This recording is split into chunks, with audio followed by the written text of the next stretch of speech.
Okay, excuse me. It is Thursday, October the 17th, and welcome to week 3 of Contemporary Issues in Criminal Justice. And I am Richard Wright, as all of you know, and I am going to be covering the requirements for assignments for this week, and I will be probably letting you know about the next couple of weeks. Excuse me, because the fact that the next lecture is week 6. So let me go ahead and share my screen with you. And here we are. So we're going down to the bottom here. And let's do that, make it a little clearer. There we go. All right, so you see your live lectures. This is week 3, and our lecture will last an hour or less in this for the rest of these weeks. So week 6 is our next one. So we won't have a lecture in weeks 4 or weeks 5 in this class. If you have any questions, you know you can reach out to me. And I've kind of like pretty much said that this is a course that is almost like a what is that course called? It's a independent studies type course, and so there's no textbook, as you already know, and that I provide you details concerning the issues that week, and then you can see my comments in your initial posts and some of your reply posts as well. So this week we're going to deal with diversity in criminal justice, and this is Module 3. We're going to go over the details of that in just a little bit here. And then I will provide you with a keyword at the end of this. And your discussion assignment, of course, the initial post, let's do a couple nights ago, Tuesday night, 11:59 p.m. Central Standard. And your reply post will be due Saturday, 11:59 p.m. Central Standard. And you know that's pretty standard as far as the rest of the weeks until we get to week 11. And I do encourage you to reply to more than one post. Several of you have done that.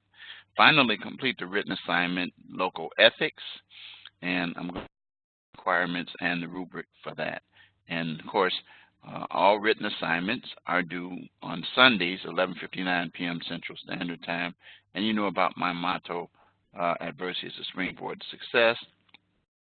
So let's take a look at the course calendar.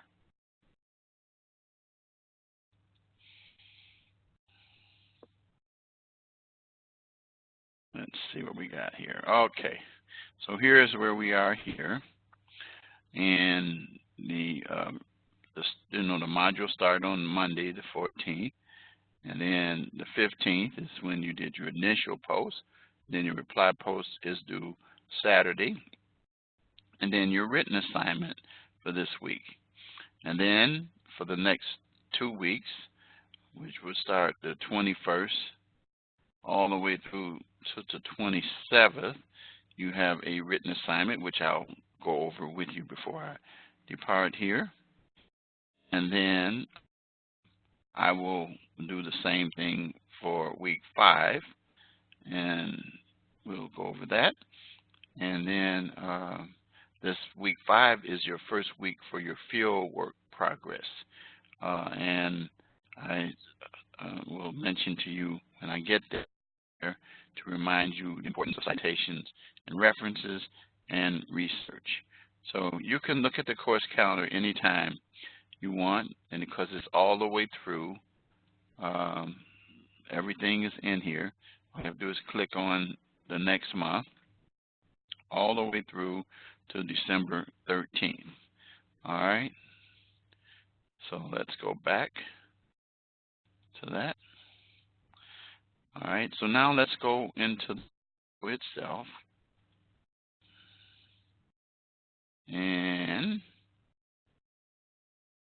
let's do your written assignment, which is local ethics. So you're going to deal with the relationship between diversity and ethics, and you're going to provide in a 1 to 2 page paper a Word document, which almost every one of you knows that, not a PDF. And you're going to deal with the issues. What can we do to improve the local community toward criminal justice profession, especially as it relates to ethics and diversity? And then what do you see in store for the future of criminal justice as relates to diversity in your local community? And finally, the demographics and statistical data from your local location play a role in addressing criminal justice issues to diversity. So it's a 1 to 2 page document. You know the drill, so I'll go to the rubric, and you can view the rubric by clicking here. So you map the future of criminal justice as relates to diversity, create a deliverable for this assignment, sharing points to improve ethics and criminal justice, including demographic and other statistical data that is drawn from your local area. And then you're going to satisfy the standard information here, and note that it requires citation references or the APA format, and that you're not use reliable resources, not sources like Wikipedia. And of course, that assignment is due, as we already have up here, this Sunday, October the 20th, 11:59 p.m. Central Standard Time. Okay, so now let's go into the next thing that's due for this week, and you're going to see that's the discussion post, and you're going to deal with the aspect of human diversity within the field of criminal justice, working with diverse clients and co-workers, and dealing with issues that are rewarding and challenging. And then you're going to answer this question: do you consider yourself to be effective when interacting with people of diverse backgrounds? Why or why not? What methods do you believe can be used to help make interactions more comfortable for you, your clients, and or co-workers? And then, of course, the keyword, which I'm going to give you at the end. You can probably figure out what the keyword is going to be. So anyway, but I'm going to give it to you and sometime during this lecture on diversity. Okay, so now let's get into where I'm going to talk to you about diversity. In the content material, we're going to deal with how diversity is important in the field of criminal justice, the relationship between ethics and diversity, dealing with the local demographics and statistical data. You're going to do that through your research, and then you're going to identify the current state of diversity of criminal justice professionals. Okay? So again, these are your written assignments. So let's start by talking about first, what is diversity? Well, diversity is the ability to be able to look at and apply differences that people have. And what it amounts to is that there will be people that are different from you, people from various backgrounds, people who speak different languages, people who have different races, different sexual preferences, worship and religion differently or don't worship. And the point of the matter is that key word for diversity is the word diverse. And so the word diverse is a root word which pretty much gives you the understanding about what the topic is all about. And so you look at it. So means very simply this: um, a variety. It's a variety, different, very different, uh, and so different from one another. Unlike people with diverse interests, composed of distinct or unlike elements or qualities of various populations. So the key thing that you should be aware of when you're dealing with diversity is recognizing what I said earlier is people from various backgrounds. Now, diversity itself is so important in all areas, but as far as criminal justice is concerned, and I've shared this through, and many of you have done pretty well in your discussion post this week in addressing this issue, because of the fact that you deal with people with backgrounds in criminal justice. You're going to deal with people of different races, different sexual preferences. You're going to deal with people who are different from you, whose culture is different from yours. As you recognize the fact that the United States is a melting pot of people from all countries of the world. And so as a result of the fact that we come together to appreciate and to respect those individuals. And I have shared with you in this course the importance of what we mean by diversity. And so as a result of that, we find ourselves in a situation where diversity is the first step to be able to appreciate and respect those individuals. Then a topic that is not covered here, but we take it even further to deal with transferable skill diversity, moving on and moving forward to inclusion.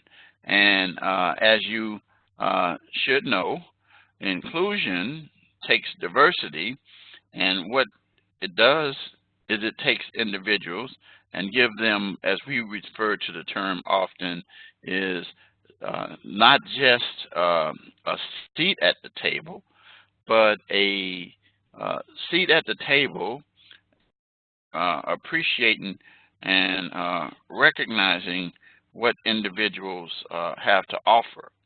And so as a result of that, people are different and tolerated for their various views. There are people who may picture or classify individuals as radical, but still respect their views. And so we tolerate the different approaches that people do, such as, for example, sometimes in terms of worship, there's no right and no wrong way. People might agree differently. I am a Christian, and even Christians approach worship different depending on their cultures, and even sometimes as far as race is concerned. Now, that doesn't mean that either are wrong, but it's just a different way of approaching it. And so when we come into dealing with diversity and inclusion in criminal justice, we have people from various backgrounds who are going to be your colleagues that are going to work alongside you in areas such as law enforcement, corrections. You're going to deal with courts, attorneys. You're going to deal with psychological, sociological, and all kinds of people. You're going to deal with people from various fields in corrections and probation, parole, prisons, jails. And you're going to deal with individuals who are prosecution-oriented, law and order-oriented, and individuals who are liberal, and some are conservative. And so in the field of criminal justice, you're going to find yourself in situations that many officers find themselves in, not understanding sometimes the culture of people and not respecting the culture of those individuals. And as long as the law itself is not broken, then when you as a law enforcement officer, for example, respond to a person that you may not be able to communicate with because their language is different, you should not become frustrated because of that. And you as a quintessential professional should be able to communicate and often be able to utilize body language to reach a person.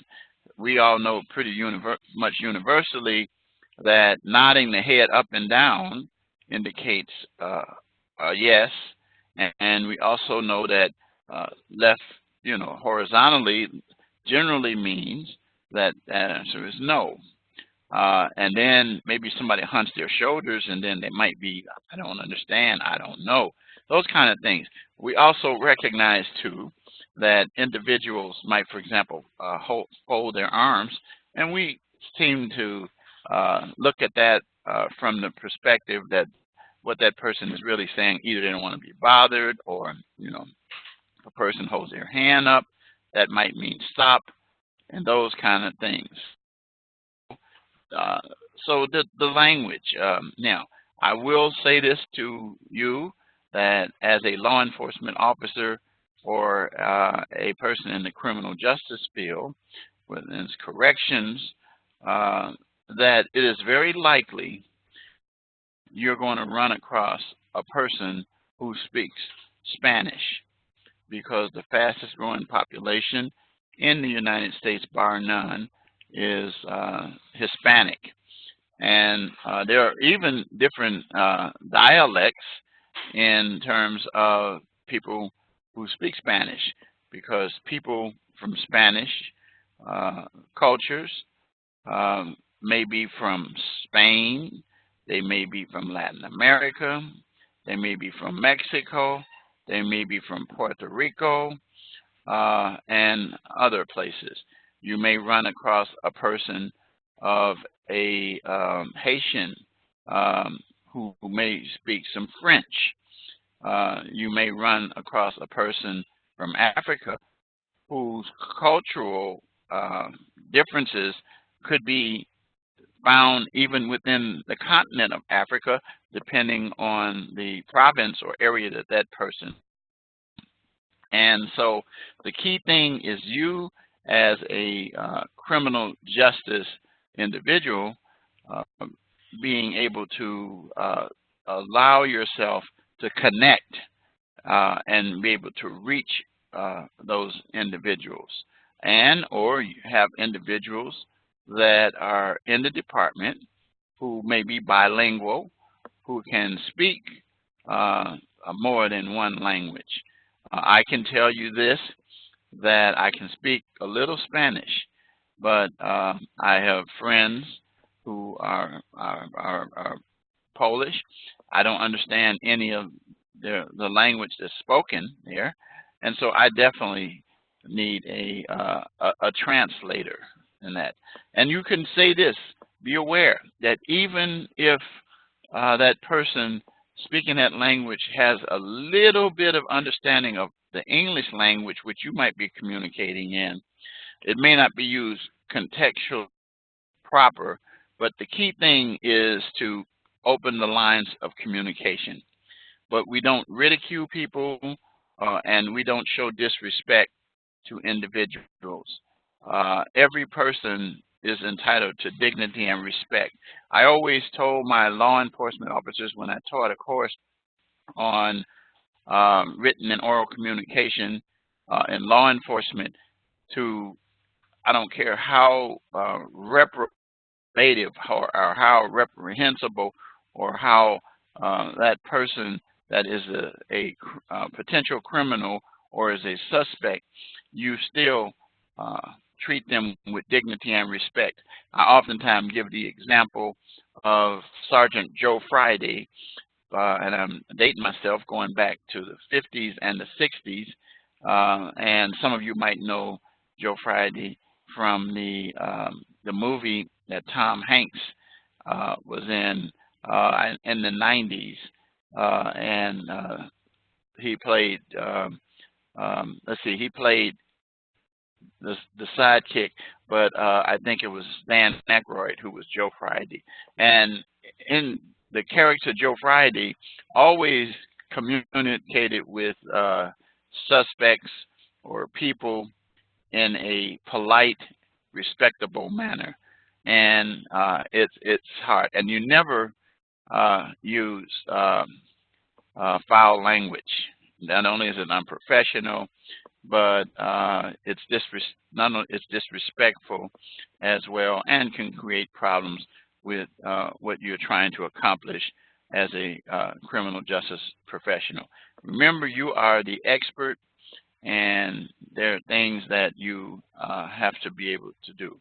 So diversity is extremely critical in terms of carrying out the responsibilities of operating in the various segments of criminal justice, all the way from law enforcement to the courtroom, to the correction facilities, to probation, parole, as dealing with human services, as counselors in the area as well. So we don't think that we send the right message when we don't appreciate diversity of people in our capacities that we are in criminal justice, and it is so important.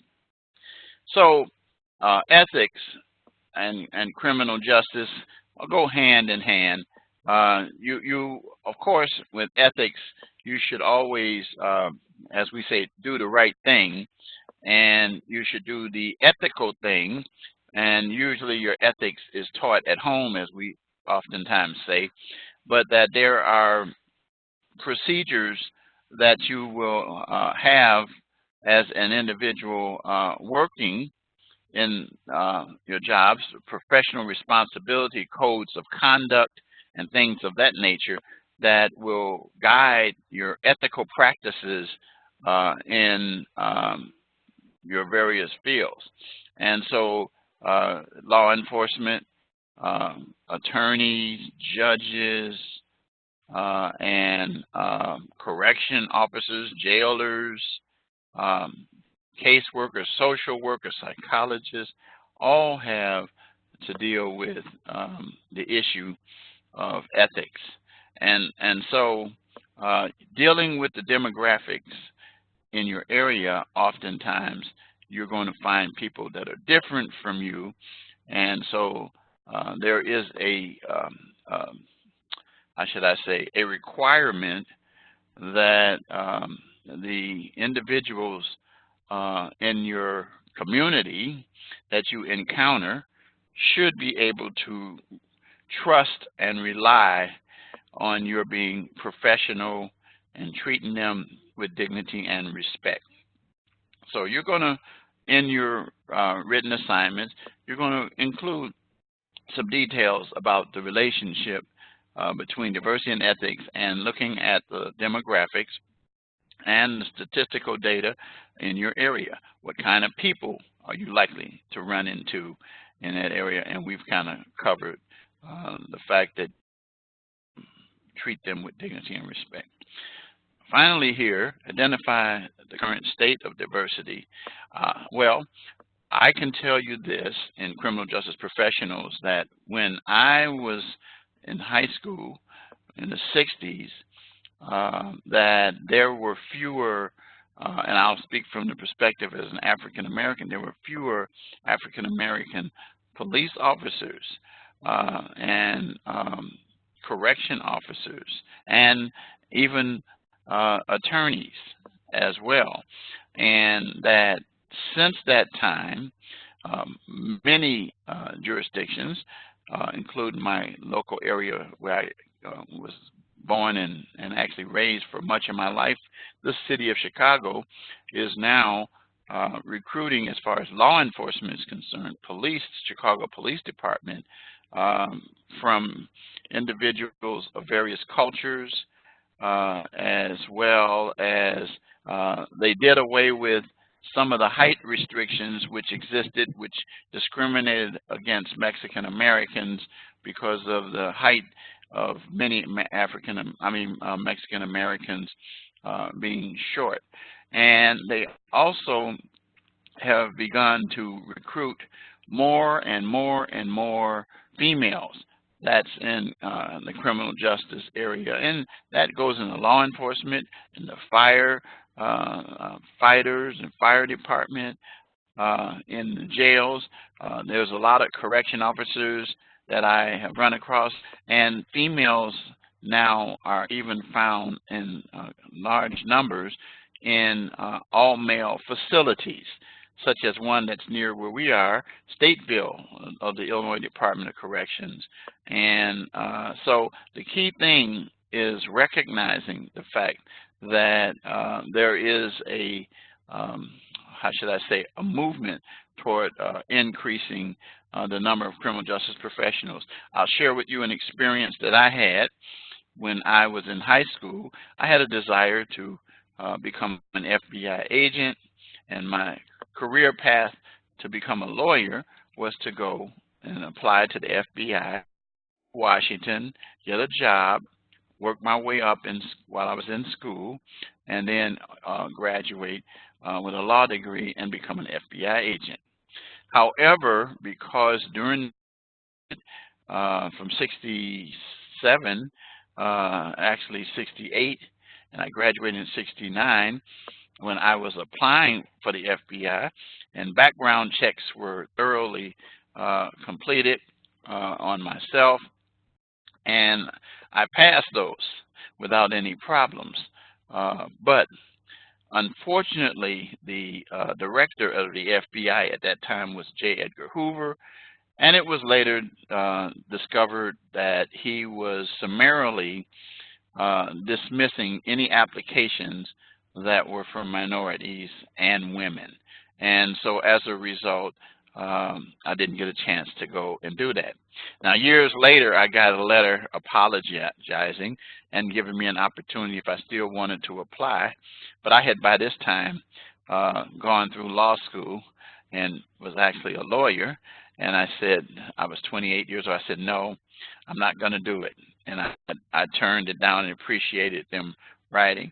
But I can say that since that time, I have many individuals of various cultures and females as well as males, races that have become FBI agents. And so it is, and also leaders in the FBI. And so now we're finding ourselves with that changing. And so the change also is taking place in the police departments, in the correction departments, in the courtrooms because of the attorneys. And now we also have now paralegals who work in that area as well, parole officers and probation officers as well. So the current state of diversity of criminal justice professionals is open. There's still some work that needs to be done. There's always work that needs to be done, but the goals that I see that are set by many agencies do support the trend of providing more diverse criminal justice professionals than as recently as 20 years ago. Certainly back when I was in school, which was high school, which was 50 years ago, I graduated from my high school class.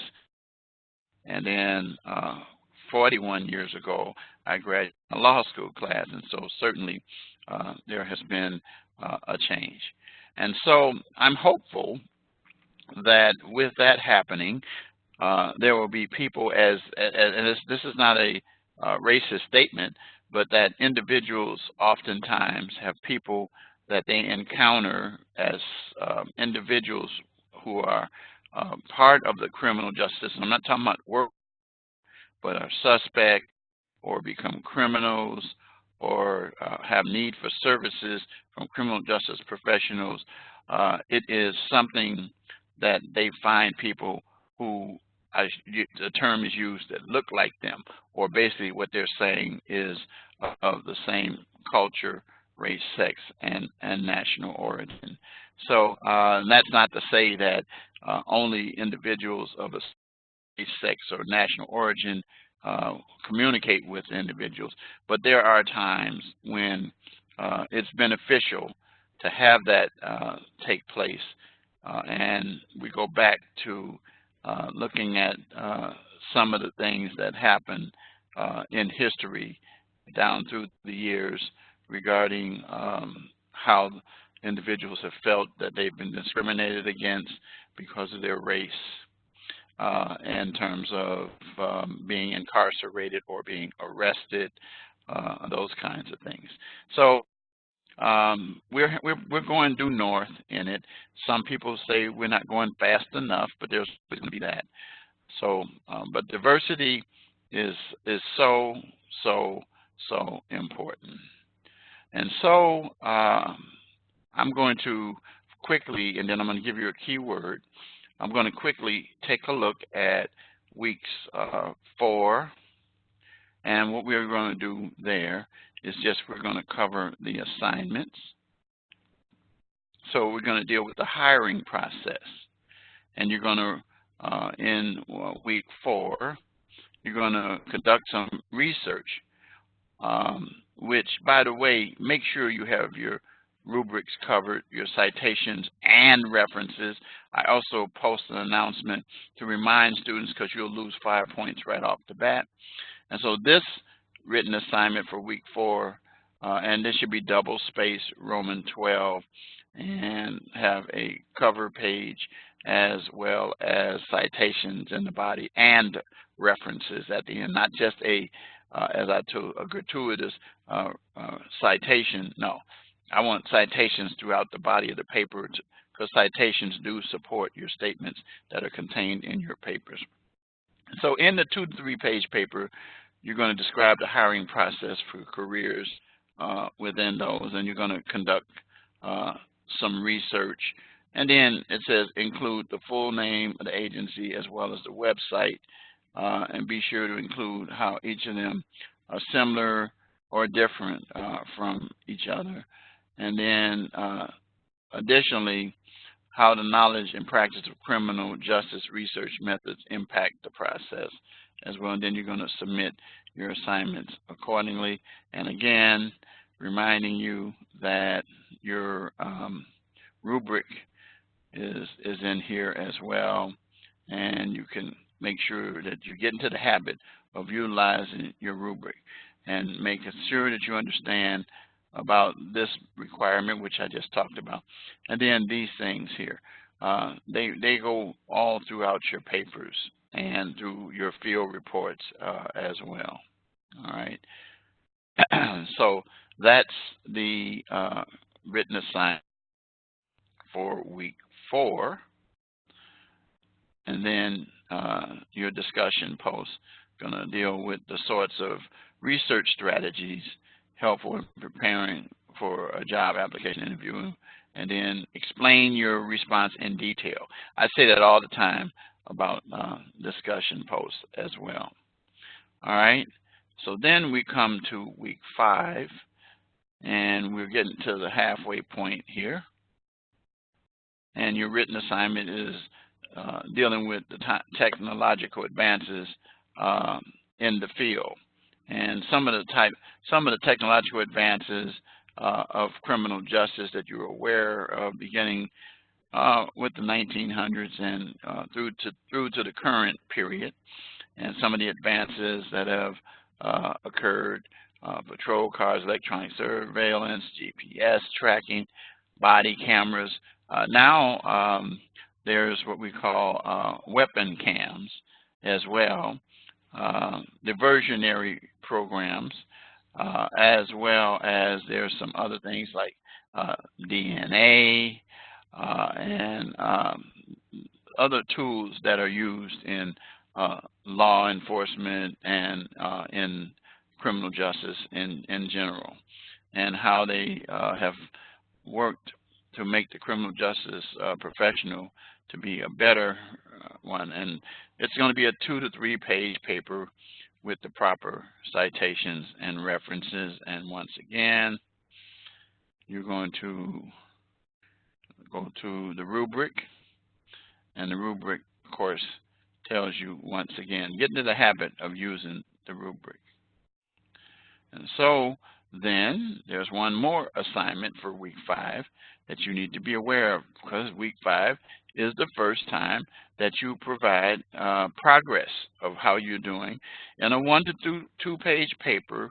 Explain what you have completed so far, including a brief summary of your hours completed, the tasks you've completed, and your reflection of experience up to this point. Explain what interests you in this field of criminal justice. Be sure that you do it in APA format. Be sure that you have citations in the body and references in the end. And then your research should also be there, like, for example, the agency specifically that you're using, and maybe some books or some articles that you've discovered concerning the area that you're doing your field work on, the 10 hours requirement. Okay, but don't just give me something, a short paragraph or two. It says 1 to 2 page paper. It's going to be double spaced, and it's going to be APA formatted. And again, look at the rubric. Again, just because it's about your field progress does not mean that you're not to have these things complied with paragraphs, and certainly APA is required. Otherwise, you're going to lose those 5 points. And so it is ever important that you remember that throughout your assignments. And so I will tell you this: if you go back to the course home, you will see that one of the things I said at the beginning and in the additional course requirements, all written assignments should be in APA format. That means citations in the body of paper and reference at the end, and you should have a cover sheet. So is the field report? Yes. And then I have this special announcement in here that I remind you that APA must be satisfied in all written requirements or written assignments, which include the field reports. And then the idea of each assignment is to conduct some research, providing sources of information. And when you provide details in your own words, the idea is from a source that you should have discovered during research, even if you paraphrased it. Remember the video, we talked about this one right here, academic integrity. So remember, citations provide support for the statements contained in your papers. So that's what I want to remind you of. And so with that, I'm going to terminate this session. I will see you in week 6. And the key word that I'm going to give you, which I've talked about so much during the lecture, is diversity. That's the word that we're looking for you to get your points. Keep in mind that you must give that by Sunday, the 20th. I think it's the 20th. I think I'm right. Yep, by 11:59 p.m. Central Standard Time. All right. So with that, I'm going to say good night to you, and have a great couple of weeks. Again, if you need to reach out to me, you know how to reach out to me if you have some issues. All right. So good night.